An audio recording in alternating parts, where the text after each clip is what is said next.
Ugwuji Maduekwe, and I welcome you all to my podcast, The Grey Area, where controversial issues are discussed and dealt with. So today we're going to be discussing a topic that is centered on a popular controversial issue that took place in Nigeria lately. And whether we like it or not, the reason for this issue, this podcast today, is such that if we are not careful, it's something we need to look into, it's something we need to pay attention and see how we can start tackling it, taking precautions before something like that repeats itself again. And yeah, so this particular issue topic I'm talking about is centered on a particular issue, like I earlier said, that's taking place in Nigeria lately, some weeks back. I'm sure most of us who are conversant with the news online or the news on our TV or the news and post content we see everywhere lately must have come across a particular issue of a particular Christiana Idowu, a 300 level of Federal University of Agriculture, Abeokuta, Ogun State, who was kidnapped and murdered by a friend of hers whose name is rather Adeleye Ayomide. Do you understand? So when I did my research about this particular story, I saw so many things. But what I could pick and put together concerning this story is that the Adeleye Ayomide first of all kidnapped her. She was on her way going to she schools in Abeokuta, right? And then she does her IT in Lagos Unilag. That's where she do her IT. So usually she goes there weekdays like Sundays, stuff something like that. And then weekend she go back home and spend the weekend with her family. Then the next week again she goes again, like that, like that, like that. So this particular Sunday or this particular day, that's 19th August, she left her home and then she was going to a place of IT where she does her IT. That's in Unilag. And then on her way, rain started falling. So there's this friend of hers who stays in the street, whose parents sells stay and trade in the street also. That's like his farmhouse, that's his family house, is in that area. And then in front of their house, their compound, there's a shop which is owned by his family, that's his parents. So I want to believe he was sitting down there, maybe doing stuff. And then the girl decided to walk into the shop, like to have a shade over her head, that so that the rain won't touch her and something like that. And then when she sat down there, the rain became much more intense. And then the guy was like, "Oh, why not you come in? You understand? This rain is too much. Come in until the rain is, or the rain has stopped, or probably the rain until the rain subsides. Then you can continue with your journey down to Lagos State." And then the girl didn't see anything wrong in it. And of course, nobody would see anything wrong in it, except if you are sensitive enough to like able to know that okay, this is what is going to happen afterwards. But normally, imagine my friend inviting me to just stay. Why not you come inside instead of this rain? This rain has become more intense. Come inside now, so that this rain won't have to beat you, or you won't have to suffer under this rain. Something like that. You understand? Or probably you could even be trying to protect her from cold. Normally, nobody would reject that kind of offer, especially because this person is your friend. This person is your friend. This person is, you guys live in the same neighborhood, and you understand. And so that was how this lady got into this guy's room, and then this guy tried sleeping with her. According to the story, she refused, and then this guy killed her instantly. And then when he killed her instantly, shebi you have killed somebody, ba? If you are not so wicked or so heartless, you should not to look for ways to on how to go about the issue. Whether going to, if you are a nice person, by going to the police station to report yourself, or I don't know how you want to do it, or maybe like some other people who will just go and look for somewhere and just, or look for how to dispose the body, just somehow. Do you understand? Or some will run away because of fear of facing the law and all of that.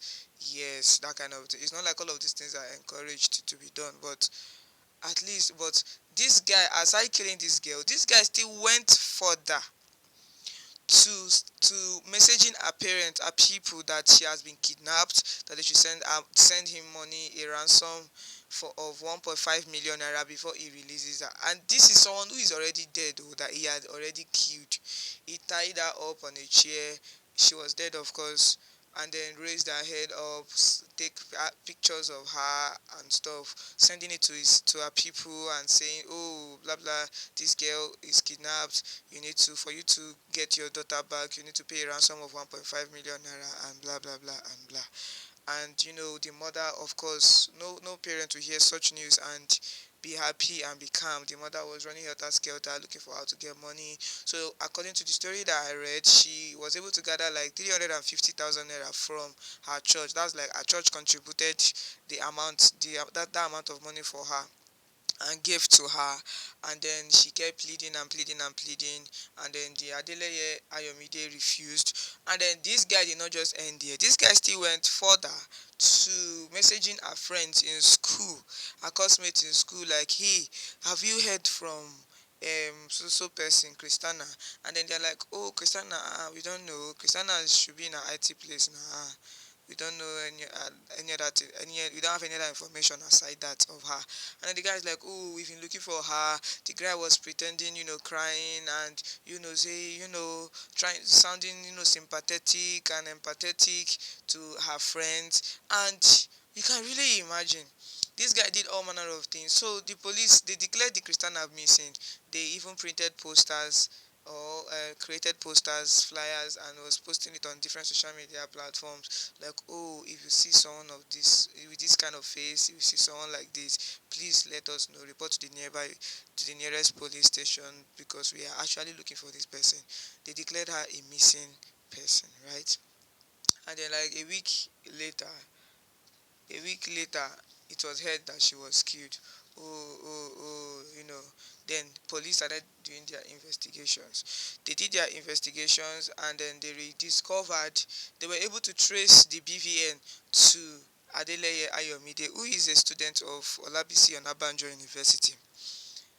A 200 level student precisely. And then they were able to trace that, oh, this is the person behind this thing, because he even formulated a different email address with a different name, and just trying to try out different means in which it won't be caught or it won't be traced. And then he did all manner of things, and fortunately for us, he was caught. And then when he was caught, we are getting to have some, or hear some additional claims that the said Ayomide Adeleye have been involved in the death of his ex-girlfriend and his sister. So it's just funny that is involved with killing ladies, especially because look at it, his ex-girlfriend, his sister, and now a friend of his. I really do not know what has happened. I really do not know what has happened in the past, or some things that have happened to him that have shaping him to be who he is currently.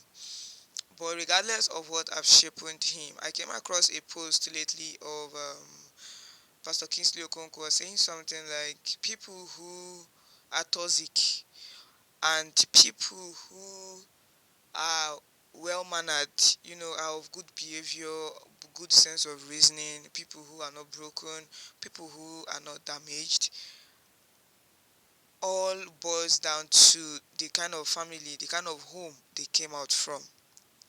That's like, for instance, if you want to check out someone who has been damaged, someone who has, some toxic traits, someone who is toxic, a narcissist, or those, someone who has been broken, something like that.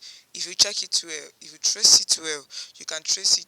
You can trace the roots down to the home where that person come from. Likewise, someone who is sane, who is of good behavior, who acts reasonably, think reasonably, and does things in a more reasonable way and manner. You can also still trace it down to the home where that person came out from. Do you understand? The reason why the Bible says spare the rod and spoil the child is because when you spare the rod, when you train up a child without discipline. Why I gave that analogy at first of Pastor Kisle Okonkwo is because, yes, in as much as this person, okay, we're seeing him as a devil, oh, this, that, we also should take out our time and still trace things. There are still some hidden stories that we may not have known about this guy's past that are shaping these things. I don't know why he's killing. If you look at it, the kind of people he's killing are females, young females. I don't know who must have a female that must have done him wrong in his past. Maybe it's his mom, maybe it's his family member, maybe it's, I don't know, his relative or someone really close, a family friend, just someone really close that must have, that are really shaping his mindset. And if it is someone really close, maybe not family but relations or family friends, that as maybe for instance now, maybe I've heard of cases like guys who does things like that, and if you check their past well, maybe they have been molested by a female back in their past, and then so they have these grievances against all females of maybe that particular age range, or all females in general. Do you understand? So for instance, if peradventure his own case is that of maybe being molested or something like that in the past by a female, then it can still be boiled down to still his family, how his family brought him up, the home where he came out from. Because if you come out from a home where you are being well taken care of, you are being looked out for very well, they care about you, and they treat you with so much concern, they are always there for you, that kind of scenario may not happen. And if at all it happens, you could still have someone you can cry out to, talk to about that thing that has happened to you. Do you understand? So it still boils down to the home where he came from. So I don't know what has happened in this past. Maybe with time we may get to, you know, discover what has happened in his past that has shaping, even though the law might not really want to be concerned about that.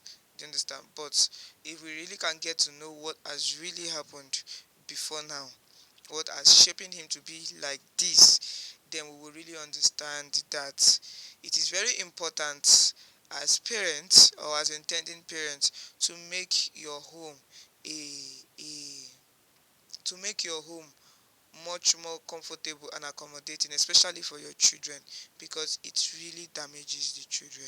Children who psychologically, emotionally, physically have been damaged, it is from their home.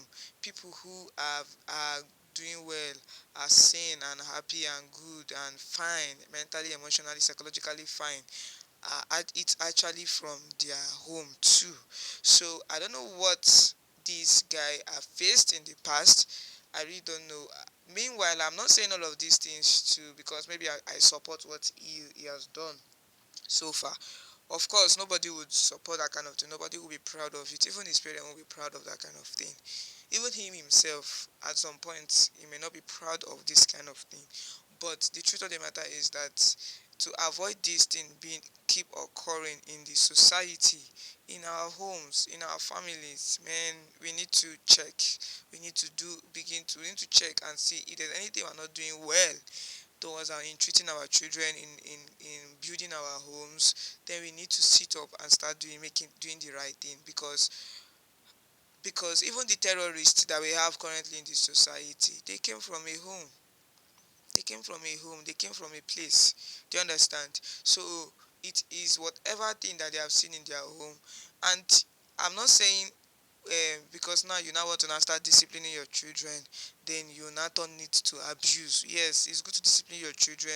It's good to, because when you don't discipline a child, when you don't train a child, when you don't teach a child properly, the child, you are killing that child, you are destroying that child, and you are making that child a killer. You are making that child a notorious person. You're making that child will become a terrorist in the future, that will terrorize not just the society, even you as his family. Imagine that he even had to kill his sister. Even you, it will bounce back. You as the parent, you will feel the heat in the long run when you don't actually train that child. Do you understand? But in training that child, in disciplining that child, it is also good that we are careful of not abusing that child, because abusing that child too can cause that child to turn out to be like this too. Do you understand? Because especially in Nigeria, we don't understand that there's a thin line between discipline and abuse. in our mindset, you see some parents say, I'm disciplining my child, but it's not discipline. It has left that aspect of discipline. Now it has turned out to be an abuse. Do you understand? They abuse the child and they claim they are disciplining. So in disciplining your child, it's good that we ensure that it does not pass that aspect of discipline in quotes and become an abuse, because when you abuse a child too, it affects that child. It traumatizes that child, and that child turns out to be something else entirely, that even you yourself, you'll be like, Jesus, am I the one that gave birth to this child? What exactly is happening? So the truth of the matter is that we should learn to train our children well. We should discipline our children. We should we should we should we should show concern about the affairs of our children. It is very, very important. It is very, very important, because these children go out daily, they do things, they play with. You don't know the experience they are facing. You don't know what they are seeing. You don't know the kind of people they meet with. You don't know the kind of people they mingle themselves with. You don't know the kind of play they play. You don't know. So we need to check our children, ensure that we give them that safe space, that we should ensure that we make our home a safe space, a safe place for the children, a comfortable place for the children, that they can they can be built well, without without them growing with a baggage, with some hurt, with some trauma, that will now shaping their mindset, how they now view life in the future, or how they even behave or react to life in the future. You understand? So that's just it, basically. Meanwhile, we plead and we ask for justice for Christiana Idowu, and may her soul rest in peace, in perfect peace. In the name of Jesus, amen. So, guys, let's be careful out there. Aside training our children and stuff, let's also be careful. Let's make our children also careful too. Out there, be safe. Let's be safe out there, because truly, I love every one of us, old, young, and even the society. I love every one of us. I love the society, and please, I want us to be safe out there. I want us to make Nigeria a better place in the best way we can. Let's ensure we do all we can to make this country a better place. So thank you so much, guys. Have a lovely weekend. And lest I forget, we are on several social media handles. We are on TikTok, we are on Instagram, we are on Facebook, we are on YouTube, and we are on Spotify as at the Gray Area Podcast. You understand? So thank you so much, guys. Please feel free to follow us. Feel free to subscribe. Feel free to comment on all our posts and engage. Ask questions if you need to. Drop your comments. Drop your opinion, your suggestions if you need to. Thank you so much, and have a lovely weekend. See you next week. Same time, same day. Bye.